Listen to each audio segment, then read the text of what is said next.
Okay, diba? Kasi, nung first, eto ha, kasi talaga siya lang yung parang ka-close ko nun. BTR? Oo. Gari lang talaga. Kasi mahihayin pa nga ako nun. Katulad ngayon. Oo nga, mahihayin ako. Diba ko namaya. Tapos biglang, natutulog ako. Tapos biglang ginising niya ako. Sabi niya, bakit? Hoy, Jai, nawala yung 20 ko. Pinuha mo, no? Natutulog lang ako, ha? Grabe yung kamay ko. Tapos biglang sabi niya, bayaran mo. Sabi ko, natutulog lang ako dito eh. Sira ulo talaga yung galing yan. Sabi, bibilang ako. 1, 2, 3. Tapos kumuha na ako ng pera ko. Binayaran mo. Tapos nagkataas nun, second week. Teka lang, binayaran mo?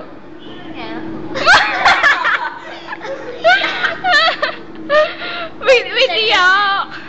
Ayun, natutulog na naman ako. Tapos bigla niya sabi niya, Uy, Jesse, naman mo na naman yung pente ko. Ikaw mo na naman.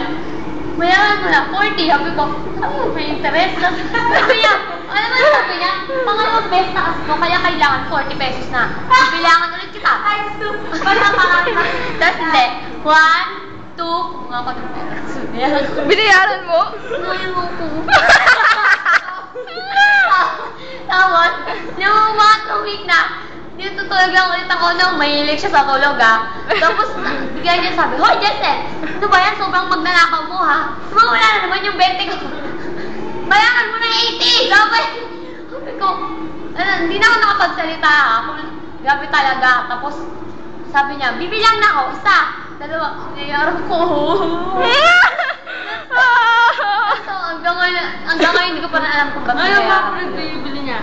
Ha? Bakit nawawala siya ng 20?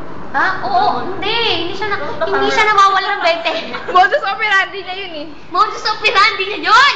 Wala kahit na! Grabe talaga, alam ko talaga kung saan nakapunta yung 20 niya. Gary's modus operandi. Mamay na dito sa sa indikador. Alam ko talaga, tapos may alikansya pa siya, pinapakita niya pa saan, sabi, ayan, tignan mo, sabi niya, kanina 40 pesos pa to, ngayon 20 pesos na lang. Ano yan, may multong kumuha? Wow, may evidence? Sabi ko, ayan, hawak-hawak mo. Ayun naman talaga yun. Tapos sabi niya, sabi niya, iba pa to, sabi niya. Iba pa tong benting to, sabi niya sa akin, grabe talaga. Ayoko na. So, sa isang araw may hindi kang dala? Hindi, sa isang araw, 100 lang ba ako? Kung noon niya layat yun, hindi ako nakakapag-lunch.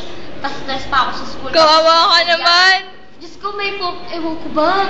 Ewan ko paano ko nakasurvive. Grabe talaga. Jensel! Reenactment. Si Dara muna si Gary. Huwag na reenactment. Gay. Grabe talaga. Oo, grabe. Maniwala kayo. Okay. Tapos, ayun na. Na-hospital ako ng 3 beses. Ouch. Oo nga. Okay lang yun. Absent ka ng absent. Oo, diba? Nakikita niya si Gary sa panaginip. Grabe! Nightmare! Tapos, buhay ka pa! Tapos na lang ako. Yung, tawag dyan, yung isang beses nga mape namin. May yung isang beses mape namin. Tapos, umiiyak ako noon kasi sabi ko, hindi ko na alam. Nagdadasal ako habang naiyak. Miss Ramos. Hindi ko na po alam anong gagawin ko. Diyos ko, gabayan niyo po ako. Lord! Jeng! Lord! I haven't cried! Crying for weeks. Yung talaga grabe sumasakit. Alam mo yung butterflies in my stomach? Ganun. Wow, English? Lumilipad pa. Alam mo butterfly farm na kung ko, yung chan ko, grabe talaga. Tapos nasusuka ako, nahihilo ako. Parang buntis, in short. Pero totoo. Hindi na virgin. Oh my God. Baka mabuntis Oh my God. Magkabi naman siya ako, hindi na malaki. Sino ang Mac Bakit mo nakunan ka? Grabe talaga.